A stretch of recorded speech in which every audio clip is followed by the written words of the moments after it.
ओम नमो भगवते वासुदेवाय।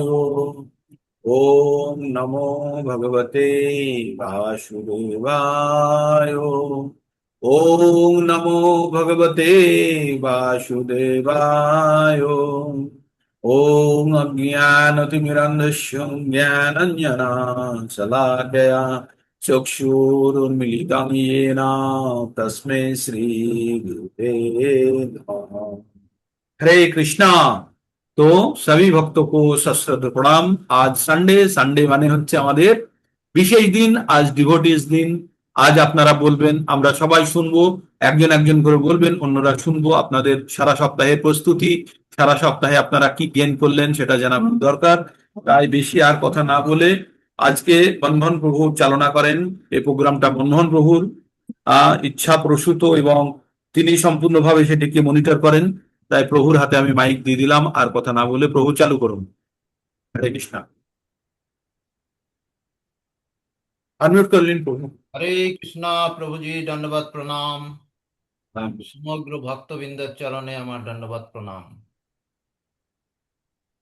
তো আজকের বিষয়, যেটা যার আলোচনা বিষয়বস্তু প্রভু দিয়েছিলেন, সেটা অধ্যায় 2-এর 41 নম্বর শ্লোকের উপর ভিত্তি করেছিল, আর 40 নম্বর শ্লোককে সাপোর্টিং এ নেবার কথা ছিল।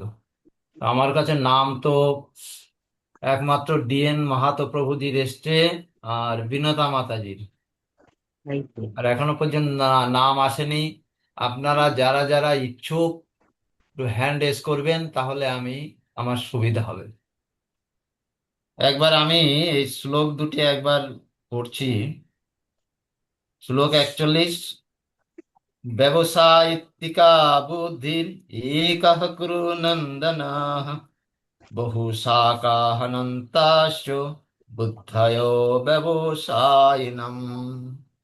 এটা 41 নম্বর শ্লোক। আর 40 নম্বর শ্লোক, নেহা বিক্রমণা স্বস্তি প্রত্যপয়না বিদ্যতে স্বল্পমপস্য ধর্মস্য ত্রায়তে মহাত ভয়াত। এই দুটো শ্লোক এর উপর ভিত্তি করে ছিল চিন্ময়ী মাতাজি। ঠিক আছে, চিন্ময়ী মাতাজি। আচ্ছা, তো এখন দেবেন্দ্রনাথ মাহাতো প্রভুজি আপনি শুরু করুন। हरे कृष्ण प्रभु जी दंडवत प्रणाम। ধন্যবাদ, ओम প্রণাম। नमो भगवते वासुदेवाय। ओम नमो भगवते वासुदेवाय। ओम नमो भगवते वासुदेवाय। সমস্ত ভক্তবৃন্দের চরণে শতকোটি দণ্ডবোধ প্রণাম জানিয়ে প্রতি রবিবারের মতো আজকে আবার আমরা এই জুম মন্দিরে বসে ভগবত গীতা সম্বন্ধে কিছু জানার প্রয়াস করছি। ভগবত গীতা ভগবানের মুখনিসৃত বাণী। এই বাণী ভগবান শ্রীকৃষ্ণ কুরুক্ষেত্রের যুদ্ধে মহাবত্ত অবস্থা থেকে দূর করার জন্য অর্জুনকে প্রদান করেছিলেন। এই জ্ঞান সর্বসময় এবং সবার উপযোগী, তাই আমরা অত্যন্ত শ্রদ্ধা সহকারে গ্রহণ করে থাকি।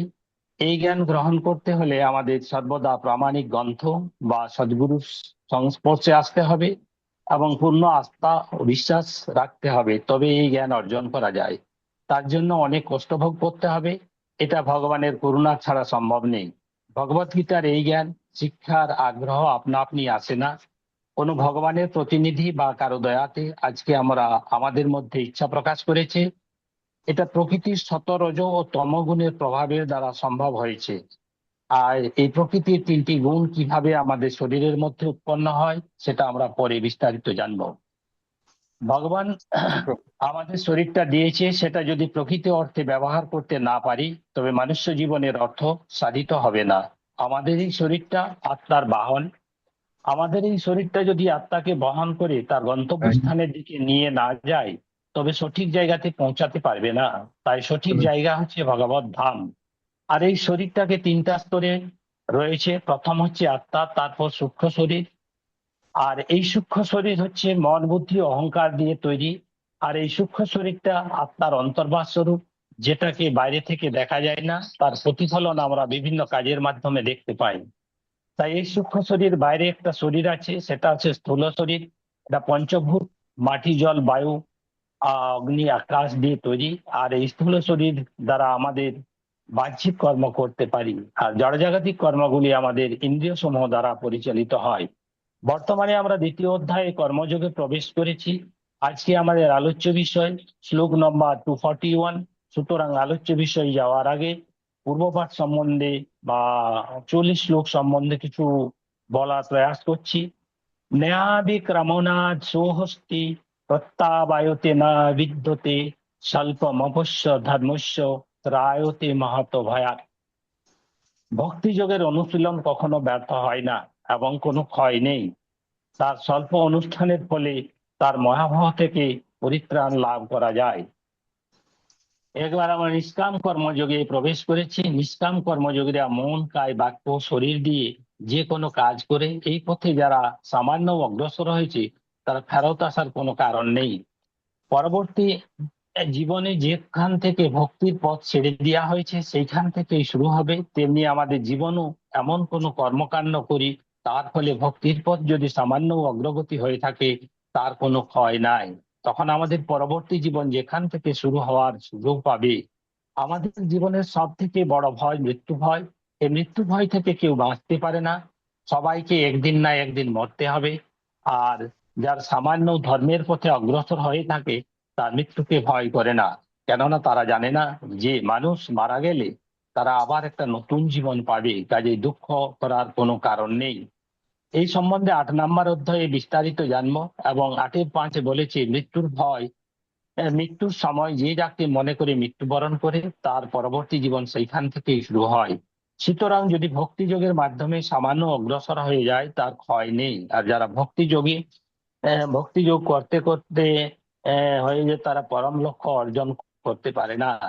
তারা যতখানি পুণ্য অর্জন করে এই জীবনে অর্জন করেছে যে তার স্বর্গলোকে সেই পুণ্য অর্জন হওয়ার পর আবার মৃত্যুলোকে মর্তলোকে ফিরে আসে। এবং যদি মানুষ্য জীবন পায় তবে কৃষ্ণ ভাবনায় নিয়োজিত হয়ে ভগবান সেবা করার সুযোগ পায়।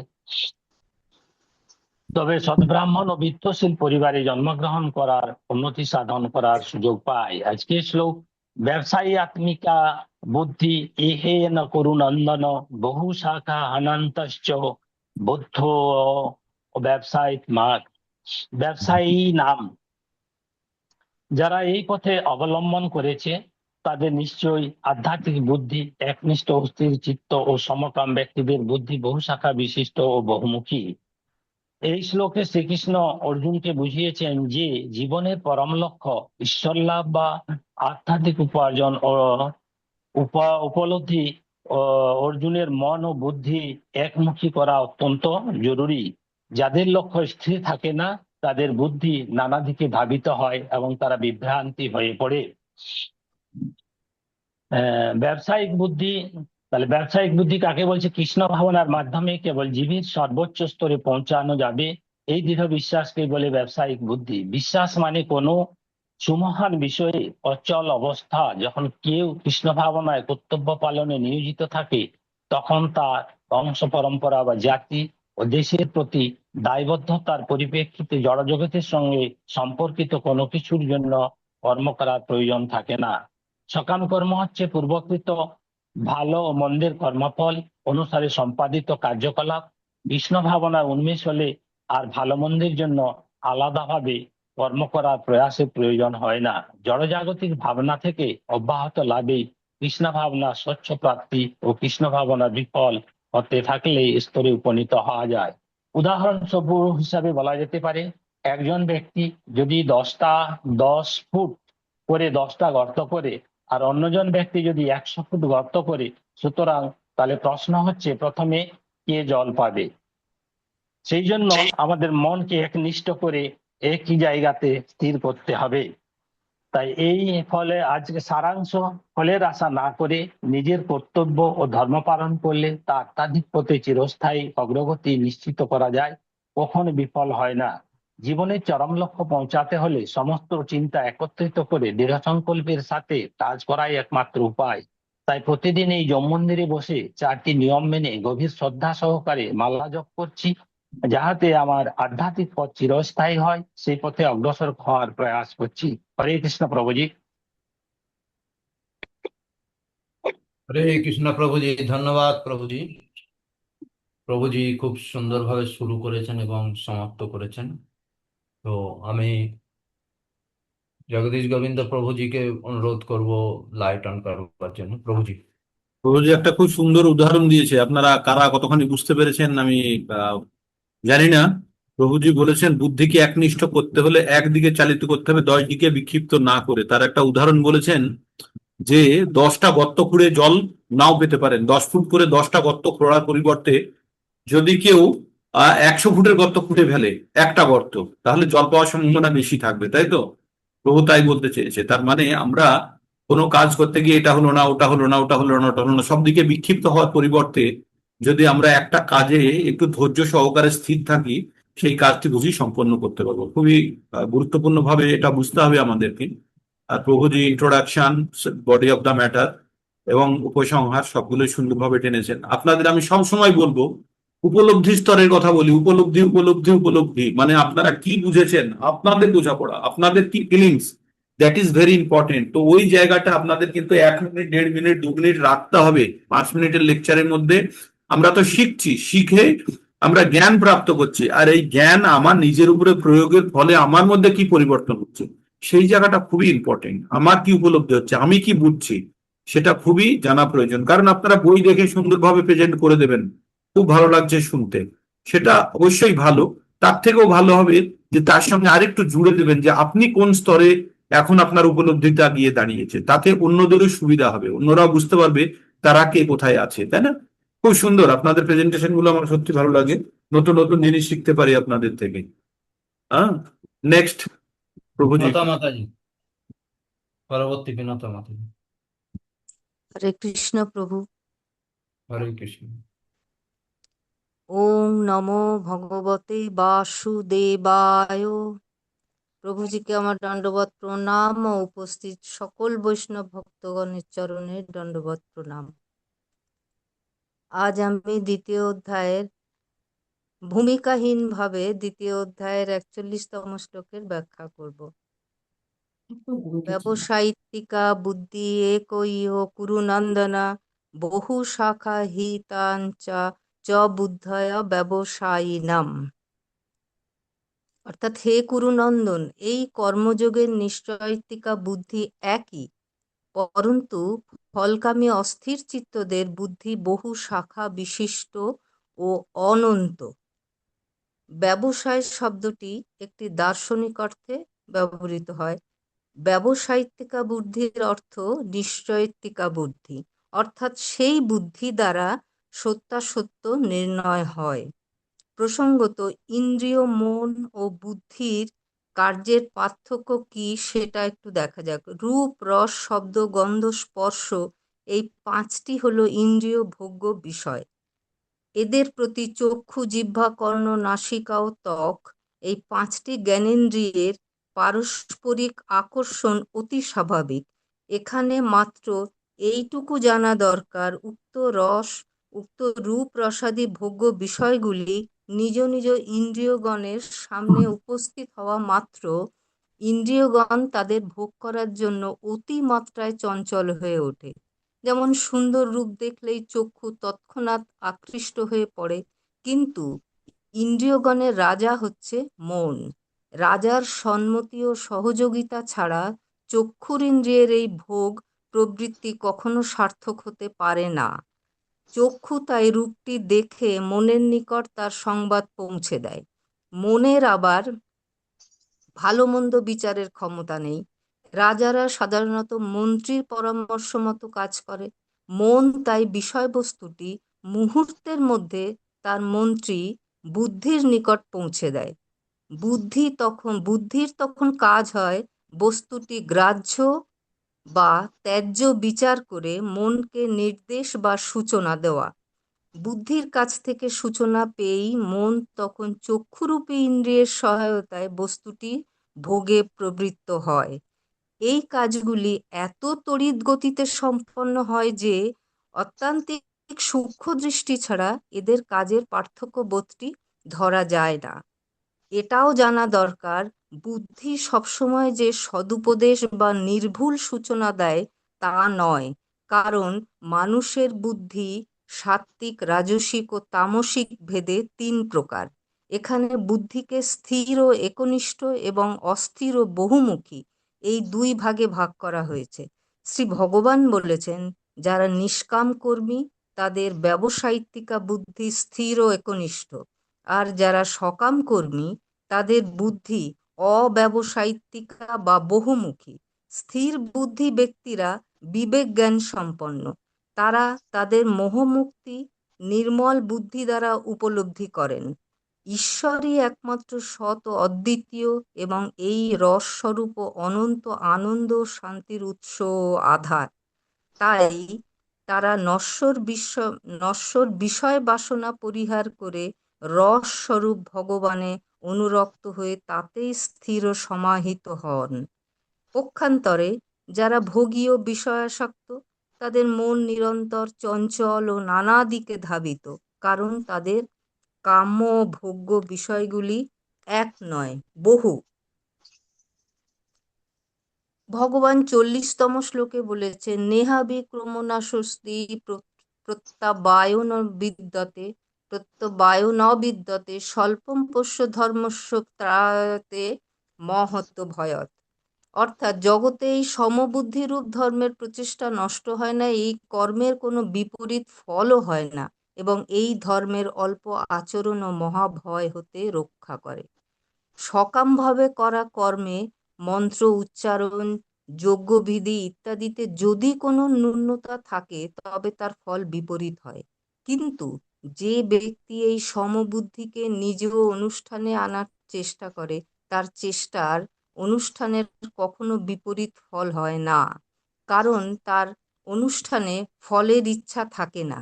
যতক্ষণ পর্যন্ত ফলের ইচ্ছা থাকে ততক্ষণ সমতা আসে না, এবং সমতা এলে ফলের ইচ্ছা থাকে না। সুতরাং তার অনুষ্ঠানের বিপরীত ফল হয় না, তা হওয়া সম্ভবই নয়। সাধারণ মানুষের মনে প্রায়শই এই ভাব থাকে যে মন একাগ্র হলে তবেই সাধন ভজন হয়। মন যদি স্থির না হয় তাহলে জপ করে কি লাভ? কিন্তু গীতার দৃষ্টিতে শ্রেষ্ঠ হলো সমতা। অন্য লক্ষণ আসুক না আসুক, যার মধ্যে সমত্ববোধ এসে গিয়েছে গীতা তাকে সিদ্ধ বলে স্বীকার করে। সমতা 2 প্রকার, অন্তঃকরণের সমতা ও স্বরূপের সমতা। সমরূপ পরমাত্মা সর্বত্র পরিব্যাপ্ত। সেই সমরূপ পরমাত্মাতে যে স্থিত হয়ে যায় সে সম্পূর্ণ সংসারের উপর বিজয় প্রাপ্ত হয়। অন্তঃকরণের সমতা হলো সিদ্ধি ও অসিদ্ধিতে সম থাকা, প্রশংসা বা নিন্দা যাই হোক, কার্য সফল হোক বা না হোক, কোটি টাকা আসুক বা চলে যাক, কিন্তু তার জন্য অন্তরে কোনো ব্যাকুলতা যেন না আসে। এই সমতা কখনো বিনাশ হয় না। এই সমতার দ্বারা কল্যাণ ব্যতীত কোনো ফল হয় না। মানুষ তপস্যা, দান, তীর্থ, ব্রত ইত্যাদি যে কোনো পুণ্যকর্ম করুক না কেন তা ফল প্রদান করেই নষ্ট হয়ে যায়।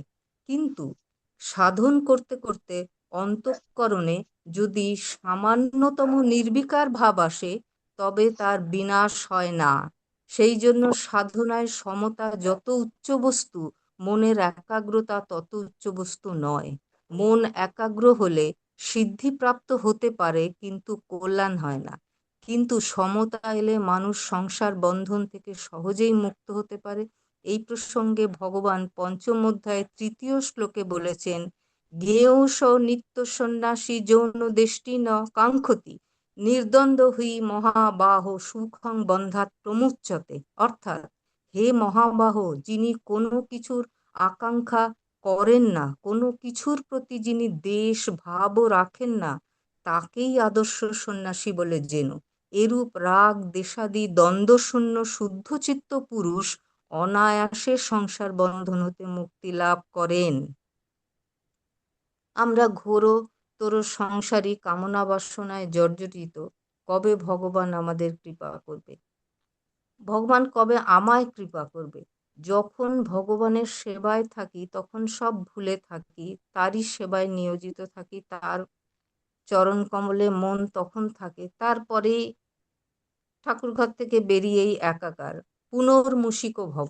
এই পরিস্থিতিতে কবে বের হব, এটা প্রভুজি একদিন বলে দেবেন। হরে কৃষ্ণ। হরে কৃষ্ণ মাতাজি। খুব সুন্দরভাবে খুব সুন্দরভাবে ভাষার প্রয়োগ করেছেন, আর সমস্ত কভার করেছেন। খুব সুন্দরভাবে উপমাও দিয়েছেন শ্লোকের দ্বারা। প্রভুজি কিছু মাতাজি একটা দায়িত্ব দিয়ে রাখলেন যে পুনর্মৌখিক ভব অবস্থা থেকে কিভাবে বেরোনো যায়। আমাদের টোটাল যে প্রোগ্রামটায় পুনর্মূষক ভব থেকে বেরোনোর জন্যই, হ্যাঁ, আমরা যাতে পুনর্মূষিক ভব এর একটা অন্য ধরনের একটা উপমা আছে। তো আমরা এই গল্পটি তো জানি, পুনর্মূষক ভব সবাই আমরা জানি যে একজন মুনি ছিলেন। মুনির কাছে একটা বেড়াল ইঁদুর দৌড়তে দৌড়তে এসছে, এসে বলছে, প্রভু আমাকে বাঁচান। বলছে, কি হলো? বলছে যে আমাকে বেড়াল তাড়া করেছে। তো যে মুনি ছিলেন তার মন্ত্র বলে তাকে সঙ্গে সঙ্গে বেড়ালে পরিণত করলেন। বেড়ালে পরিণত করলেন, বেড়ালটি চলে ঘুরে বেড়াচ্ছে, কদিন খুব ভালো থাকলো।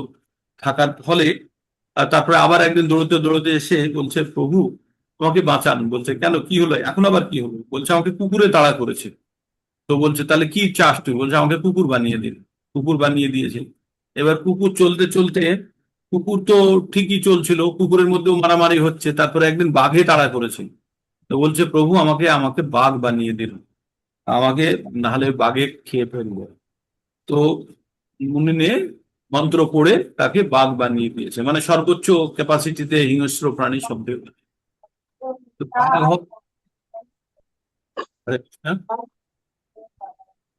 তো বাঘ হওয়ার পরে ও কি করেছে? বাঘ হওয়ার পরে এইবার ও মুনিকে সামনে পেয়েছে, পেয়ে এবার বাঘের স্বভাব কি, যে হিংস্র, সে এবার মানুষকেই খেতে গেছে। এবার মুনি দেখছে তো আমাকেই খেয়ে নেবে। তখন মুনি কি করেছে, আবার সেই কুমণ্ডলে জল নিয়ে ছিটিয়ে দিয়েছে। তারপরে দিয়ে বলছে, পুনঃ মুষিক ভব। পুনঃ মুষিক ভব মানে আবার তুমি ইঁদুর হয়ে যাও। ঠিক। তো আমাদের দশা তাই, আমাদের দশাটা কিভাবে পুনর্মূষিক ভব আমাদের ক্ষেত্রে কিভাবে অ্যাপ্লিকেবল? আমরা বিভিন্ন প্রাণীর মাধ্যমে, আমাদের প্রমাণ নথির মাধ্যমে আজকে আমরা মনুষ্য জীবন লাভ করেছি। আজকে মনুষ্য জীবন লাভ করে বিভিন্ন স্তরে আমরা শিক্ষা জ্ঞান প্রাপ্ত করার পরে আজকে আমরা যে আমাদেরকে এই স্তরে এনেছে তাকে আমরা অস্বীকার করতে শুরু করেছি। কি আমাদেরকে এই স্তরে এনেছে? ভগবান। আর আমরাই ভগবানের অস্তিত্ব অস্বীকার করছি, তাই তো? আমরা ভগবানের অস্তিত্ব অস্বীকার করছি, ভগবানের বিরুদ্ধে কথা বলছি, ভগবানকে আমরা আক্রমণ করছি। তখন ভগবান কি করে বলবে? পুনঃ মুষিক ভব। আবার আমাদেরকে সেই জড়জগতিক সেই চক্রের মধ্যে আবার ঠেলে দেবে, যাতে আমরা জন্ম মৃত্যুর আবর্তে থেকে গাছপালা 84 লক্ষ প্রজাতির মধ্যে আবার আমরা আবর্তিত হতে পারি। তো আমরা বারবার, এটা প্রথমবার হচ্ছে না, এর আগেও আমরা পুনঃ মুষিক ভব অবস্থায় গেছি। তবে এইবার আমরা কিন্তু জ্ঞান প্রাপ্ত করার সুযোগ পেয়েছি। তাই আমরা কোনো অবস্থাতেই আর যেন আমাদের মুশিক না হতে হয়, আর আমরা যেন ঈশ্বরের প্রতি বিরূপ ভাব না রাখি বা বৈরী ভাব না রেখে ঈশ্বরের শরণাগতি হয়ে পাই। তাহলে কিন্তু আমরা কখনো আর পুনঃ মুশিকও হতে হবে না আমাদের।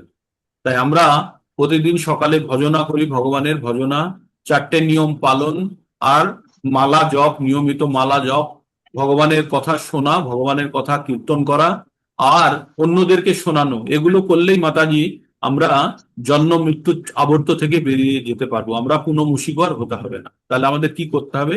আমাদের আচার্য, আমাদের গুরু যে নির্দেশ দিয়েছেন যে 4টে নিয়ম সঠিকভাবে পালন করতে হবে। আর কি করতে হবে? আমাদের নিয়মিত মালা জপ করতে হবে, ভগবানের ভজনায় মগ্ন থাকতে হবে, ভগবানের চেতনায় মগ্ন থাকতে হবে, আর ভগবানের কথা শ্রবণ করতে হবে, কীর্তন করতে হবে। কীর্তন মানে গান করাই নয়, কীর্তন মানে বলাও, ভগবানের কথা বলতেও হবে, মনন করতে হবে, নিজের মনের মধ্যে ওটা চিন্তায় আনতে হবে, অন্যকেও বলতে হবে। এইভাবে আমরা ধীরে ধীরে আমাদের সমস্ত কার্যগুলি ভগবান চেতনার মধ্যে আনতে পারি। আর আমাদের বাড়িতে ভগবানের একটি বিগ্রহ রাখা আছে, বড় বাড়ির একটি অংশ হিসাবে ভাববো না, আমরা ভাববো এই বড় অংশের, বড় ভগবানের আমরা একটা অংশ। এই রকম ভাবনা চিন্তার যখন আমরা পরিবর্তনটা আনতে পারবো, তখন আমাদের অগ্রগতি আরো ভালো হবে। আমরা এখন কি ভাবি, আচ্ছা ভগবান ঘরের কর্নারে রাখা আছে, ওকে একটু ভোগ দিয়ে দাও, ভগবান সন্তুষ্ট হয়ে থাকুক। না, আমাদের জানতে হবে আমাদের সমস্ত কার্যকলাপ ওই ভগবানের উদ্দেশ্যে। তাই যত কিছু ছোটখাটো কাজ আছে তাড়াতাড়ি করে এসে আমরা ভগবানের চিন্তায় মগ্ন থাকবো, ভগবানকে অর্পণ করবো যা কিছু। যখন আমরা এইভাবে ভগবানকে কেন্দ্রে রেখে আমাদের সমস্ত কাজ করতে শুরু করব, তখন আমাদের সংসারে বাদ বিবাদ সব শেষ হয়ে যাবে এবং আমরা আমরা আমাদের চরম লক্ষ্যের দিকে আমরা অগ্রগতি করতে পারবো। এটাই ভগবদ গীতার কথা। তো আমরা ধীরে ধীরে অগ্রগতি করছি, আপনারা সবাই অগ্রগতি করছেন, আপনারা এগিয়ে যেতে পারবেন। ঠিক আছে মাতাজি, হরে কৃষ্ণা। হরে কৃষ্ণ। পরবর্তী চিন্ময়ী চৌধুরী মাতাজি। হরে কৃষ্ণ প্রভুজি, হরে কৃষ্ণ। পঞ্চাশ প্রণাম, সমস্ত ভক্তদের প্রণাম। চেষ্টা করেছি প্রভুজি, ভুল ত্রুটি হলে মার্জনা করবেন। কুরুক্ষেত্রের যুদ্ধে বিগত স্পৃহ অর্জুন যখন শ্রী ভগবানের শিষ্যত্ব গ্রহণ করে তার করণীয় কি তা জানতে চাইলেন, তখন শ্রী ভগবানের মুখনিসৃত বাণী অর্জুনকে যুদ্ধ করতে উদ্বুদ্ধ করে। জড়জাগতিক জীবন থেকে কিভাবে কৃষ্ণ ভাবনার মাধ্যমে জীবনের সর্বোচ্চ স্তরে উন্নীত হওয়া যায় তার প্রাসঙ্গিকতাতেই এই শ্লোকটির অবতারণা। ভূমিকা বুদ্ধিরেকে হ কুরুনন্দন বহু শাখা হন্যন্তাশ্চ বুদ্ধয়োঃ ব্যবসায়িনাম। অনুবাদ: যারা এই পথ অবলম্বন করেছে তাদের নিশ্চয়াত্মিকা বুদ্ধি একনিষ্ঠ। হে কুরুনন্দন, অস্থির চিত্ত সকাম ব্যক্তিদের বুদ্ধি বহু শাখা বিশিষ্ট, বহুমুখী। কৃষ্ণ ভাবনার প্রতি দৃঢ় বিশ্বাসকেই বলা হচ্ছে ব্যবসায় আত্মিকা বুদ্ধি। বিশ্বাস হলো কোনো সুমহান বিষয়ে অবিচল আস্থা। যখন কেউ কৃষ্ণ ভাবনায় আপ্লুত হয়ে যায় তখন তার সমস্ত কার্যকলাপ ভালো মন্দের দ্বন্দ্ব থেকে মুক্ত হয়ে পরম স্তরে উন্নীত হয়। জড়জাগতিক ভাবনা থেকে অব্যাহতি লাভই কৃষ্ণ ভাবনার সর্বোচ্চ প্রাপ্তি। কৃষ্ণ ভাবনায় কোনো ব্যক্তির নিশ্চয়াত্মিকা কৃষ্ণ ভক্তির ভিত্তি হচ্ছে জ্ঞান। বাসুদেব সর্বমিতি সা মহাত্মা সুদুর্লভ। একজন কৃষ্ণ ভাবনাময় ব্যক্তি দুর্লভ মহাত্মা, যিনি জানেন শ্রীকৃষ্ণই কারণের মূল। গাছের গোড়ায় জল দিলে যেমন স্বাভাবিকভাবেই পত্র পুষ্প পল্লবে সুসজ্জিত হয় গাছ, তেমনি কৃষ্ণ ভাবনাময় কর্মের মাধ্যমে নিজের প্রতি, পরিবারের প্রতি, সমাজের প্রতি, দেশের প্রতি সকলেরই উদ্দেশ্য পরম সেবা সাধিত হয়। অর্থাৎ শ্রীকৃষ্ণ কারো সেবায় তুষ্ট হয় তাহলে সকলেই সন্তুষ্ট হবেন। কোনো ব্যক্তির নিশ্চয়াত্মিকা কৃষ্ণ ভক্তি কেবলমাত্র সুদক্ষ সদ্গুরুর তত্ত্বাবধানেই সাধিত হতে পারে।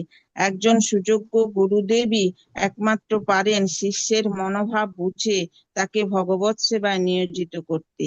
শিষ্যকেও গুরুদেবের নির্দেশকে শিরোধার্য করে তার আদেশকে একমাত্র কর্তব্য বলে মনে করলে তবেই শিষ্য ভগবানের কৃপাপ্রার্থী হতে পারবে।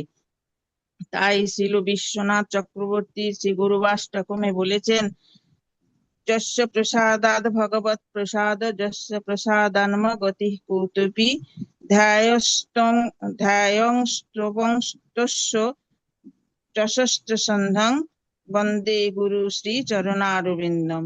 গুরুদেবের ধ্যান, তপ, চরণ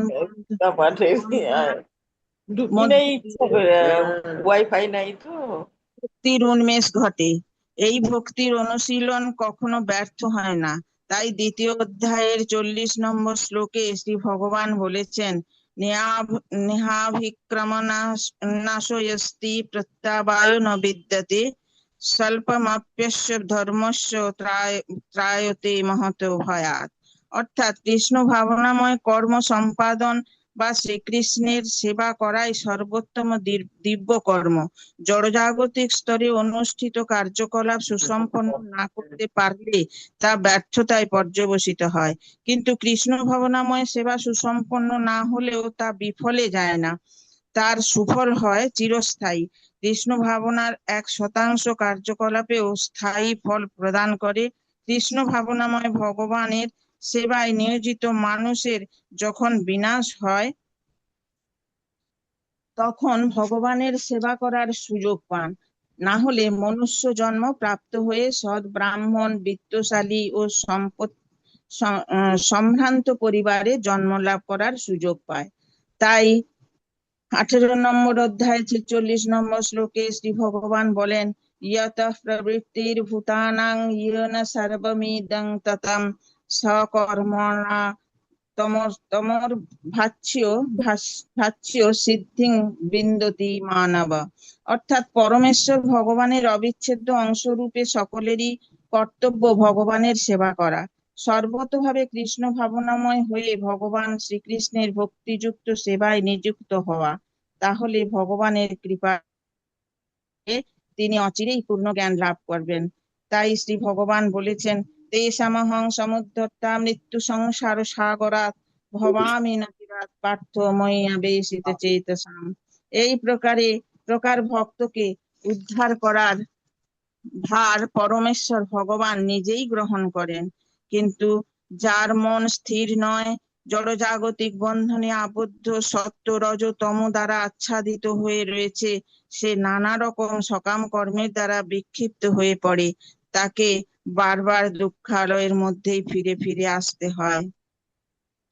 কৃষ্ণ ভাবনাময় সমুদ্রে নিমজ্জিত হয়ে শ্রীকৃষ্ণের কৃপাদানে ধন্য হয়ে যেন ভগবত ধামে আশ্রয় পাই, এই আশায় দিন গুনছি প্রভুজি।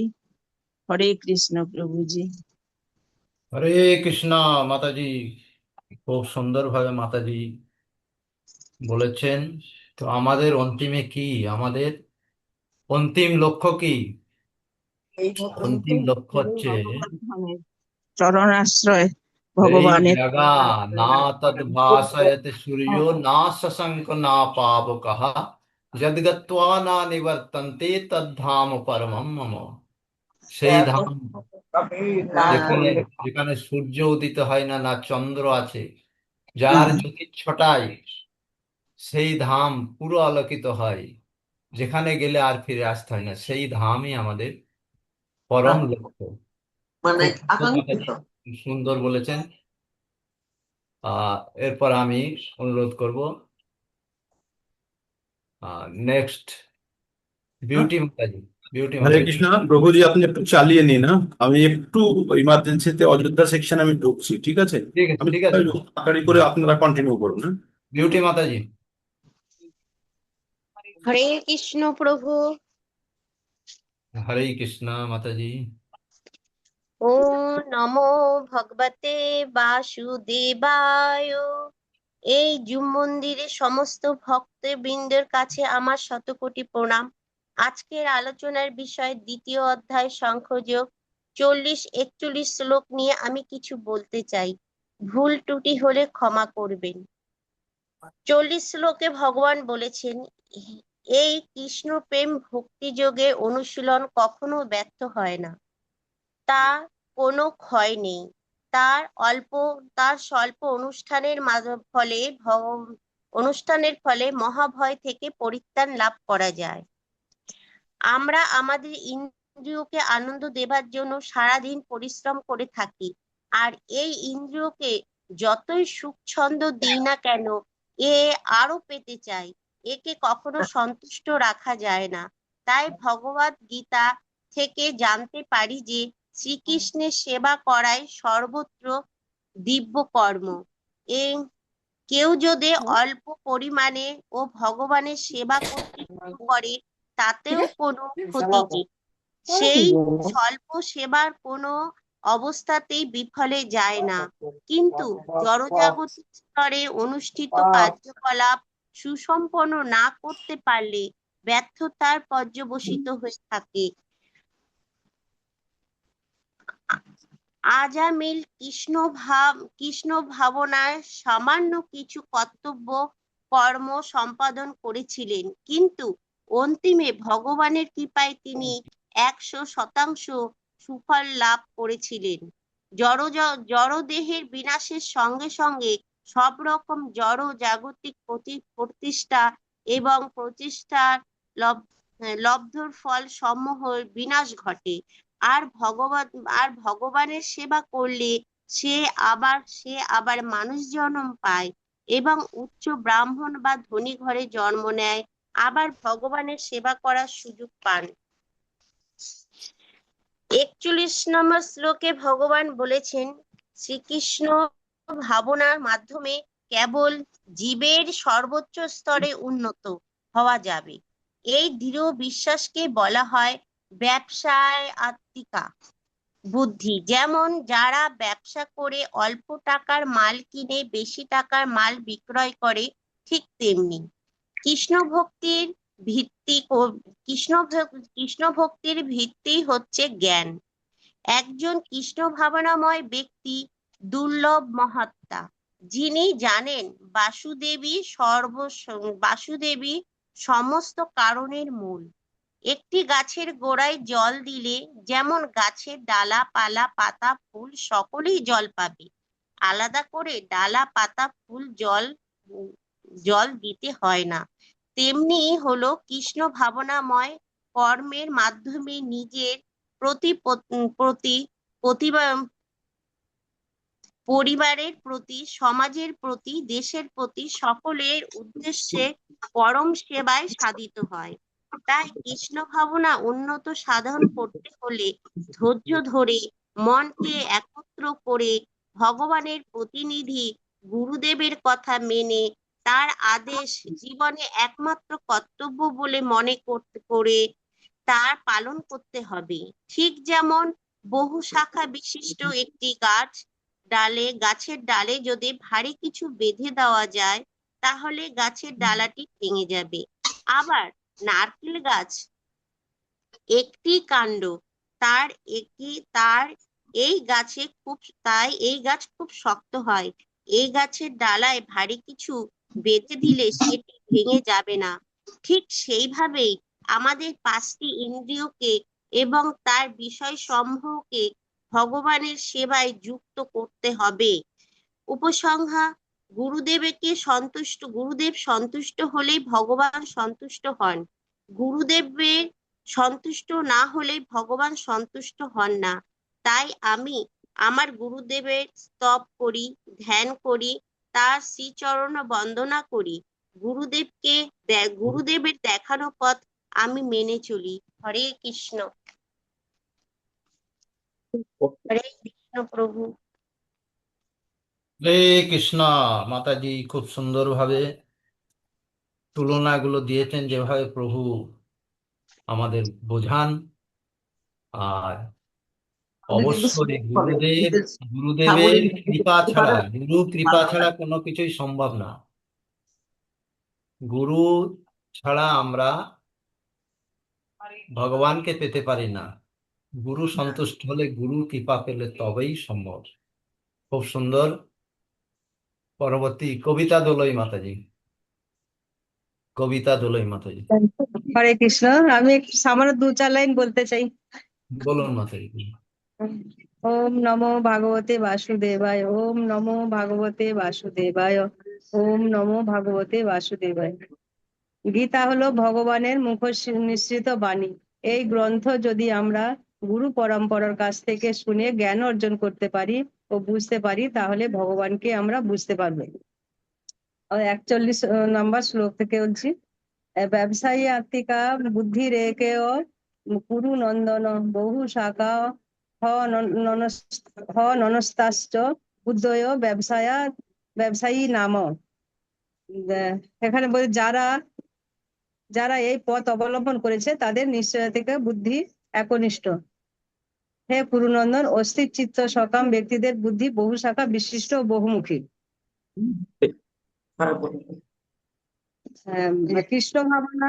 কৃষ্ণ ভাবনার মাধ্যমে কেবল জীবনের সর্বোচ্চ স্তরে উন্নীত হওয়া যাবে।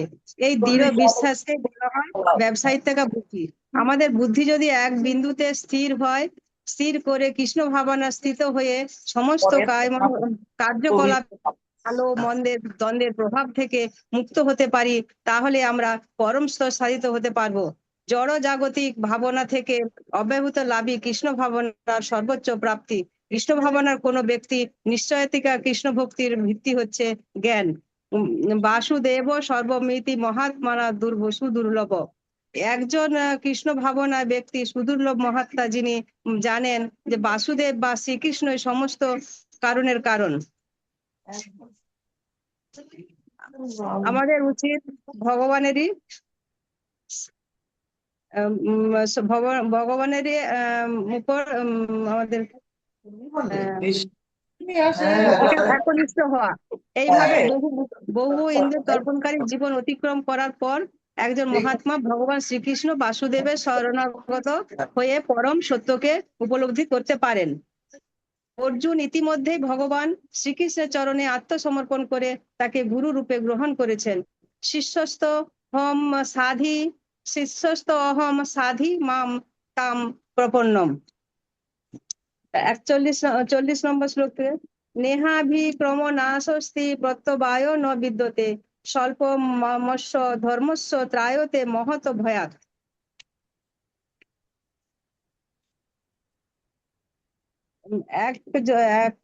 এই ভক্তি যোগের অনুশীলন কখনো ব্যর্থ হয় না এবং তার কোনো ক্ষয়ও নেই। তার স্বল্প অনুষ্ঠানের ফলে মহা ভয় থেকে পরিত্রাণ লাভ হয়। সামান্যতম কৃষ্ণ ভক্তি করতে পারি আমরা যদি কিংবা আমরা যদি কেউ সামান্যতম কৃষ্ণ ভক্তি করতে পারি, ফল বিফলে যাবে না। কিন্তু জড় জাগতিক কার্যকলাপের ক্ষেত্রে 100% সফলতা ছাড়া কোনো লাভ হয় না। যেমন অজামিল সামান্য একটু কৃষ্ণ ভাবনা করেছিলেন, তিনি অন্তিমকালে 100% ফল লাভ করেছিলেন। আমরা যদি গুরুকে সন্তুষ্ট করতে না পারি তাহলে ভগবান সন্তুষ্ট হবে না। সেই জন্য আমাদের উচিত ত্রিসন্ধ্যা গুরুর নাম জপ করা এবং গুরু দেখানোর পথ অনুসরণ করা। হরে কৃষ্ণ। হরে কৃষ্ণ মাতাজি। মাতাজি খুব সুন্দরভাবে উপমা দিয়েছেন, অজামিলের তুলনা দিয়েছেন। অবশ্যই অন্তকালে চ মামেব স্মরণ মুক্ত কলেবরম য প্রয়াতি সমদ্ভাবম জাতি নস্তত্র সংশয়। কিন্তু অন্তকালে আমাদের কিভাবে সেই স্মরণে আসবে? স্মরণটা আসবে কি করে? সেই স্মরণ তাই বলছেন নিরন্তর অভ্যাস যোগেন, অভ্যাস করতে হবে। তার জন্য অভ্যাস করতে হবে, সেই অভ্যাসেই তখনই মুক্তি আসবে। আর এই যে স্বল্পমস্য ধর্মস্য ত্রায়াতে মহাৎ ভয়া, এখানে কি হচ্ছে? আমরা প্রভুজি যেটা বলেন, আজ আমরা ভক্তিপথ একমাত্র এই ভক্তির যে আমাদের ভক্তি নামক যে তহবিল, সেই তহবিলে আমরা যতটুকু জমা করব ততটুকুই আমাদের কাছে থাকবে। তাই প্রভু যেটা বলেন না, আজ আমি যদি ক্লাস 5 পর্যন্ত পড়ে আমি ছেড়ে দিলাম, তো ভক্তি মার্গে আমি যদি ক্লাস 5 পর্যন্ত পড়ে ছাড়লাম, পরবর্তীতে আবার আমি সেই আর 5 পর্যন্ত পড়তে হবে না, আমাকে 6 থেকেই আবার যেতে হবে। এইটাই হচ্ছে ভক্তিমাত্র তহবিল। বাকি আমাদের সব, যখনই আমরা এই জড়দেহ ত্যাগ করছি, আমাদের সব কিন্তু সব বিনষ্ট হয়ে যাবে। কেবলমাত্র এই ভক্তি এটাই থাকবে, আমাদের সাথে যাবে। নেক্সট আমি বলবো প্রভুজি, উৎপল রায় প্রভুজি। ভালো বলে।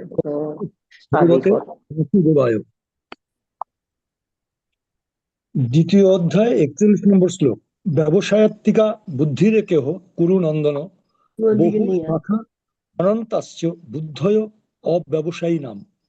অর্থাৎ হে কুরুনন্দন, ঈশ্বর ভক্তির পথে যাদের বুদ্ধি সুদৃঢ় একনিষ্ঠ, তাদের মন একই দিকে ধাবিত হয়। কিন্তু কৃষ্ণ ভক্তিবিহীন ব্যক্তিদের বুদ্ধি অসংখ্য শাখায় বিভক্ত ও বহুমুখী। যে সকল ভক্তরা বিশ্বাস করেন যে এই জীবনের মুখ্য উদ্দেশ্যই হচ্ছে পরমেশ্বর ভগবান শ্রীকৃষ্ণের সেবা করা, এই উদ্দেশ্য পূরণের জন্য তাদের মন প্রাণ এক করে তারা তাদের বুদ্ধিকে কৃষ্ণ ভাবনাময় করে সর্বদা প্রয়োগ করে ভগবানের ধামে যাওয়ার চেষ্টা করে যায়। তাদের এই বিশ্বাসই হচ্ছে ব্যবসায়িকা বুদ্ধি।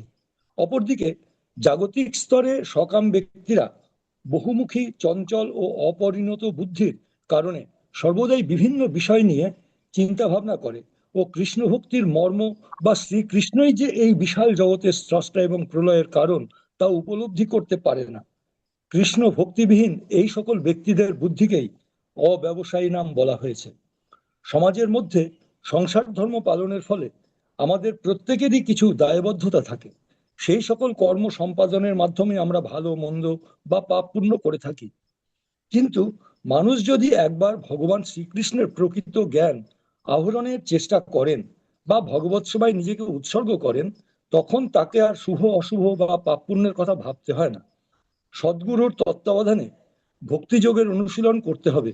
তার নির্দেশ অনুসারে একনিষ্ঠভাবে ভগবৎ সেবা করাকেই জীবনের মূল কর্তব্য বলে মনে করতে হবে। এই শ্লোকের মাধ্যমে ভগবান শ্রীকৃষ্ণ অর্জুনকে অবিচল লক্ষ্যের গুরুত্ব বোঝাতে চেয়েছেন। জীবনের আধ্যাত্মিক ও জাগতিক সকল ক্ষেত্রেই সাফল্যের জন্য একনিষ্ঠ ও দৃঢ় সংকল্পের কোনো বিকল্প নেই। অপরদিকে অবিচল চিত্তের মানুষেরা বিভিন্ন বিষয়ে বিভ্রান্ত হয়ে নানান রকম বাসনায় জড়িয়ে বুদ্ধিভ্রষ্ট হয়ে পড়ে। যাদের মনে জাগতিক ভোগ ও কামনার আশা থাকে, তাদের বুদ্ধি বহু শাখায় বিভক্ত হওয়ার ফলে কখনো নির্দিষ্ট লক্ষ্যে পৌঁছতে পারে না। কিন্তু কৃষ্ণ ভাবনাময় ব্যক্তিরা জীবনে উচ্চতর লক্ষ্যের প্রতি স্থির ও দৃঢ়চিত্ত হওয়ার ফলে কখনো বিভ্রান্ত হয় না এবং তারা ক্রমশ উচ্চতর পথেই অগ্রসর হতে থাকেন। এবারে 40 নম্বর শ্লোকটি আলোচনা করব। নেহাভিক্রম নাশো অস্তি প্রত্যাব্যয় ন বিদ্যতে স্বল্পম উপাস্য ধর্মস্য ত্রায়তে মহত ভয়াত। অর্থাৎ ভক্তিযোগের অনুশীলন কখনো ব্যর্থ বা ক্ষয় হয় না, কিন্তু এর সামান্যতম অনুষ্ঠানও অনুষ্ঠাতাকে সংসার রূপ ভয় থেকে মুক্ত করে। জাগতিক স্তরে আমরা যে সকল কাজ করি তা সম্পূর্ণ না করা পর্যন্ত কোনো মূল্য নেই। আবার পরজন্মে সেই কাজ তাকে আবার প্রথম থেকেই শুরু করতে হয়। কিন্তু আমরা যখন পরমেশ্বর ভগবান শ্রীকৃষ্ণের সেবায় কোনো কাজ করি বা যতটুকুই এই পথে অগ্রসর হতে পারি, পরজন্মে আবার সেই বিন্দু থেকেই ঈশ্বর সেবার কাজ শুরু হয়। ভক্তিযোগের মাধ্যমে আমরা যতটুকু অগ্রসর হব এবং তারপরেও যদি অধঃপতিত হই, ততটুকুই কর্মফল আমাদের সঞ্চিত থাকবে এবং আমাদের সংসার রূপ ভয় থেকে মুক্ত করে। আধ্যাত্মিক পথে নিষ্কাম কর্মযোগের মাধ্যমে আমরা যতটুকু অগ্রসর হতে পারবো ততটুকুই আমাদের স্থায়ী অর্জন। জাগতিক কাজে কোনো অনিয়ম হলে পাপ হয় বা তার সাজাও হয়, কিন্তু এই আধ্যাত্মিক পথে কোনো পাপ হয় না এবং এই পথ আমাদের নির্ভীক ও আশাবাদী করে তোলে। এই শ্লোকের মাধ্যমে ভগবান শ্রীকৃষ্ণ বলেছেন, আধ্যাত্মিক পথে আমাদের অর্জিত কর্মফল কখনো বৃথা যায় না বা কোনো ক্ষতিও করে না। এই পথে কর্মের কোনো অশুভ ফল বা পাপ নেই। সবচেয়ে বড় বিষয় এই যে কর্মযোগের সামান্যতম অভ্যাস করতে পারলেও জন্ম মৃত্যুর মহাভয় থেকে মুক্তি পাওয়া যায়। পরজন্মে আবার মনুষ্য জন্ম লাভ করে আবার শ্রী ভগবানের ধামে ফিরে যাবার সুযোগ হাতে থাকে। জড়দেহের বিনাশের পর আমাদের সকল প্রচেষ্টালব্ধ ফলের বিনাশ ঘটে, কিন্তু আধ্যাত্মিক পথে অর্জিত ফলের কোনো ক্ষয় হয় না। হরে কৃষ্ণ প্রভুজি। ভালো বলেছে না? হরে কৃষ্ণ প্রভুজি। খুব কম সময়ের মধ্যে সমস্ত কভার করে খুব সুন্দরভাবে প্রভুজি বলেছেন। খুব সুন্দর প্রভুজি। হরে কৃষ্ণ। মহারাজ মহারাজ বলে এক্সিলেন্ট বললো। আর কেউ বলতে চাইলে হ্যান্ড রেজ করুন। আমি বাইরে যাই। হ্যাঁ, আমি বাইরে যাই। আমার কোনো শিখা মাতাজি কিছু বলবে না কি? আমি বলবো না না অনার ছিলেন বলছে কি, নেহাভিক্রমণা শাস্তি কর্তব্যয় না বিদ্যতে স্বল্পমপস্য ধর্মস্য ত্রায়াতে মহাভয়াৎ। ত্রায়াতে মহাভয়াৎ, ত্রায়াতে মহাভয়াৎ অর্থ কি? আমাদের এই মহান ভয় থেকে উদ্ধার হরে করে। কৃষ্ণ প্রভুজি। আমাদের মনের মধ্যে যে ভয় থাকে সেই ভয়টাকে আর আসতে দেন না কি জন্য? ত্রায়াতে মহাভয়াৎ মানে আমাদের ভয় কোথায়? আমাদের ভয় হচ্ছে মৃত্যু ভয়। সেই মৃত্যু ভয় থেকে আমাদের ত্রাণ দেয়। তার কারণ আমরা জানি যে তারা জানতে পেরেছে যে আমাদের এই জড় দেহের কোনো মূল্য নেই। জড় দেহের মূল্য কিছুই নেই। আর ও তো কেবল যাইতোই না, এই ইলা জড়দেহ যাইতো প্রভুজি বাকিদের মিউট করে দিন না, যখন ওরা বিনষ্ট ডিস্টার্ব হয়ে যাবে, বিনাশ হবার পরে যে পরমাত্মা, যেটা আমাদের আত্মা, শরীরের যে আত্মা, সেই আত্মা মন বুদ্ধি অহংকার, এই আমাদের সূক্ষ্ম শরীর নিয়ে সেই আত্মা এই দেহকে পরিত্যাগ করে। বলবেন নাকি কিছু? তো সেই জন্য যারা জানেন, প্রকৃত জানেন যে স্বল্পম পশ্য ধর্মস্য ত্রায়াত মহাৎ ভয়াত, প্রকৃত যারা জানেন যে আমাদের এই এই জড়দেহ থেকে যখনই আমরা বেরিয়ে যাচ্ছি, তখন তার কারণ আমরা জানি যে আমাদের এই আত্মার কোনো বিনাশ নেই। তো সেই জন্য যারা জেনে গেছেন তারা এই মৃত্যু ভয়কে আর ভয় করেন না। সেইটাই হচ্ছে এর মূল অর্থ। তো আর কেউ? হরে কৃষ্ণ প্রভুজি। হ্যাঁ বলুন মাতাজি। হরে কৃষ্ণ প্রভুজি। বলছি আমি বলবো, কিন্তু আমার হ্যান্ড রাইজটা হচ্ছে না পরে। আচ্ছা ঠিক আছে, বলুন বলুন চেষ্টা করছি। বলুন। ওম নমো ভগবতে বাসুদেবায়। ওং অজ্ঞানতিরান্ধস্য জ্ঞানাঞ্জন শলাকয়া চক্ষুরুন্মিলিতং যেন তস্मै শ্রী গুরুবে নমঃ। সমস্ত ভক্তবৃন্দকে আমার সশ্রদ্ধ প্রণাম। আজ আমি 41 নম্বর শ্লোক ও দ্বিতীয় অধ্যায় থেকে কিছু বলার চেষ্টা করছি। নেহাভিক্রমণা স্বস্তি প্রত্যাবায়তে বিদ্যতে স্বল্পমস্য ধর্মস্য ত্রায়তে মহত ভয়াৎ। ভক্তি যোগের অনুশীলন কখনো ব্যর্থ হয় না এবং তার কোনো ক্ষয়ও নেই। তার স্বল্প অনুষ্ঠানের ফলে মহাভয় থেকে পরিত্রাণ লাভ করা যায়। কৃষ্ণ ভাবনায় কোনো ব্যক্তির নিশ্চয়িকা ভক্তির কৃষ্ণ ভক্তির ভিত্তি হচ্ছে জ্ঞান। বাসুদেব ও সর্বমিতি সমহাত্মা সুদুর্লভ। একজন কৃষ্ণ ভাবনাময় ব্যক্তি দুর্লভ মহাত্মা। তিনি জানেন ভগবান কৃষ্ণ সব কারণের কারণ। তাই কৃষ্ণ ভাবনাময় উন্নতি সাধন করতে হলে দৃঢ়তার সঙ্গে করতে হয়। যথার্থ আত্মজ্ঞানের ভিত্তিতে সমস্ত ইন্দ্রিয়ের তৃপ্তির উদ্দেশ্যকে পরিত্যাগ করে। দশম অধ্যায়ে 10 নম্বর শ্লোকে ভগবান বলেছেন, তেষাং সতত যুক্তানাং ভজতাম প্রীতিপূর্বকম দদামি বুদ্ধি যোগম তম যেন মামুপয়ান্তি তে। যারা ভক্তি যোগে যুক্ত হয়ে প্রীতিপূর্বক আমার সেবায় নিযুক্ত থাকেন, আমি তাদেরকে শুদ্ধ জ্ঞানজনিত বুদ্ধি যোগ দান করি, যার দ্বারা আমার কাছে ফিরে আসতে পারে। 11 নম্বর বলেছেন, তেষাম এবং অনুকম্পার্থম অহম অজ্ঞানজম তম নাস্যামি ভাবস্ত জ্ঞান দীপেন ভাস্বতা। তাদের প্রতি অনুগ্রহ করার জন্য আমি তাদের হৃদয়ে অবস্থিত হয়ে উজ্জ্বল জ্ঞান রূপে প্রদীপের দ্বারা অজ্ঞানজনিত আধার নাশ করি। এবং নবম অধ্যায়ে 22 নম্বরে ভগবান বলেছেন, অনন্য চিন্তয়ন্তু মাম যে জনা পর্যুপাসতে তেষাং নিত্যাভিযুক্তানাং যোগক্ষেমং বহাম্যহম। অনন্য চিত্তে আমার চিন্তায় মগ্ন হয়ে পরিপূর্ণ ভক্তি আমার উপাসনা করে তাদের বস্তু আমি গ্রহণ করি, আমি তাদের বস্তুর সংরক্ষণ করি। আমরা সাধারণ মানুষরা ভালো কেউ এক নাম ধরে খুব খুশি হয়ে যায়।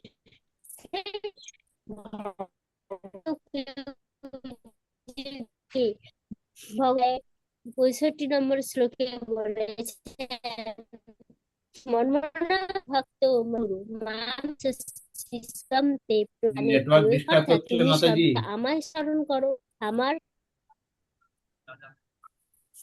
ডিস্টার্ব করছে মাতাজি। পুজো করো। শোনা যাচ্ছে প্রভুজি? ডিস্টার্ব শোনা হচ্ছে, যাচ্ছে? ডিস্টার্ব হচ্ছে, হরে নেটওয়ার্ক কৃষ্ণ। ডিস্টার্ব হচ্ছে। বলুন বলুন। আমাকে স্মরণ করো, নমস্কার করো, তাহলে তুমি আমাকে অবশ্যই প্রাপ্ত হবে। এই বিষয়ে আমি তোমার কাছে সত্যিই প্রতিজ্ঞা করছি, যেহেতু তুমি আমার অত্যন্ত প্রিয়। এখানে শ্রীকৃষ্ণের রূপে মনকে একাগ্র করার বিষয়ে গুরুত্ব আরোপ করা হয়েছে। ব্যবসায়িকা বুদ্ধির এক কুরু নন্দন বহু শাখা হ্যানম তস্য বুদ্ধয় ব্যবসায়িনাম। বহু শাখা মানে ভগবানকে অনন্য চিত্তে ভগবানকে ডাকতে হবে। আর একজন কৃষ্ণ ভাবনা সে তার মনকে বিভিন্ন দিকে ছুটাবে না, সে একমাত্র কৃষ্ণকেই স্মরণ করবে। আর যারা কৃষ্ণ ভাবনা নয় তারা বহু দেবদেবীর পুজো করবে।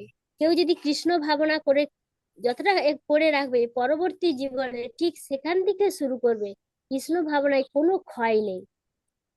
হরে কৃষ্ণ প্রভুজি। হরে কৃষ্ণ হরে কৃষ্ণ। মাতাজি। খুব কম সময়ের মধ্যে মাতাজি সমাপ্ত করেছেন এবং সুন্দর বলেছেন। তো আর কেউ বলবার জন্য বলতে পারেন। কেউ যদি বলতে চান, হ্যান্ড রেজ করতে পারছেন না, বলুন।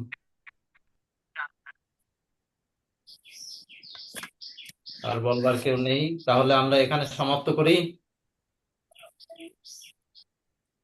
হরে কৃষ্ণ কৃষ্ণ কৃষ্ণ হরে হরে, হরে রাম রাম রাম হরে হরে।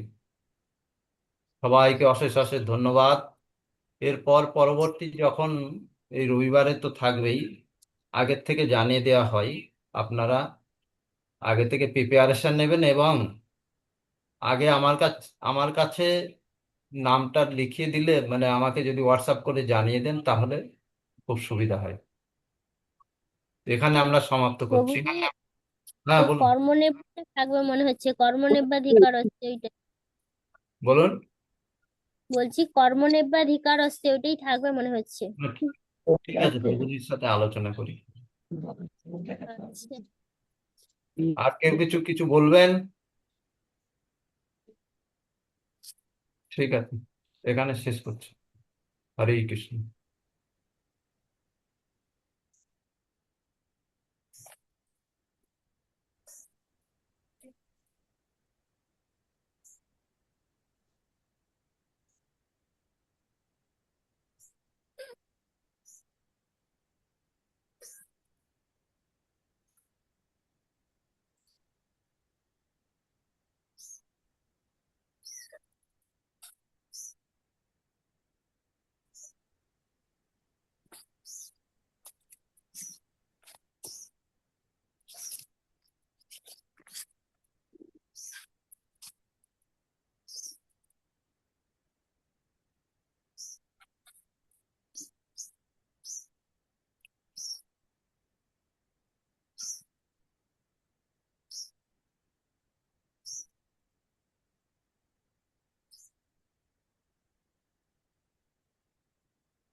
শ্রাবণ মাস কিন্তু কোকিল লাগে, সেখানে কোকিল লাগে রাত্রেবেলা।